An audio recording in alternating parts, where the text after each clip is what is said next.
Well, it's a very specialized type of care. This virus is so new to us, where it really affects you in several different ways. So because we're barely dealing with this now, there was no therapy really aimed at addressing the specific deficits we see in patients that have had COVID. So it's a very comprehensive program. We do a lot of monitoring. It's a very detailed evaluation of the things that are specifically affected by COVID. So we have some patients that we see are chronic fatigue, chronic shortness of breath, oxygen dependency, weakness from being in the hospital, from laying down, and there are a lot of psychological components to it as well. So some of the more common themes that we're seeing are PTSD from being in the hospital, anxiety,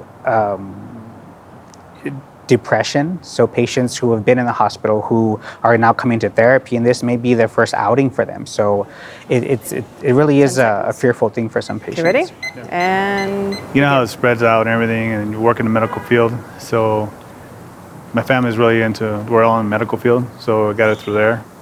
So we got to the house. And then it just went through all of us. how are you feeling today? And that's how I got it. I was hospitalized for like 6 days, and I finally got out. And I was still having trouble with like shortness of breath. My heart rate would go up really high.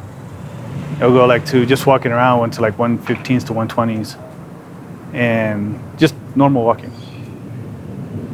So that's what I heard about the post-COVID, right?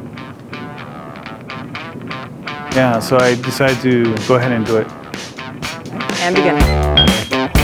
Okay, so it starts with a very detailed history. So we want to make sure that you're safe as well as us. So what we do is we take a detailed history of your illness. So the kind of care you received, if you were hospitalized, how long you were hospitalized, the kind of care you received while you were in the hospital. Can you tell me how hard you're working right And now? then from there, we start to formulate a plan, and we do an evaluation. We monitor your vitals to make sure you're medically stable. We look at your strength, range of motion, sensation. We measure some pulmonary function as well. So what I'm going to ask you to do is take in a really deep breath, and I want you to put your mouth around here, blow all the way out as much as you can. Okay? And then based off those results, we can formulate a plan More. and be able to come up with a detailed plan for this patient.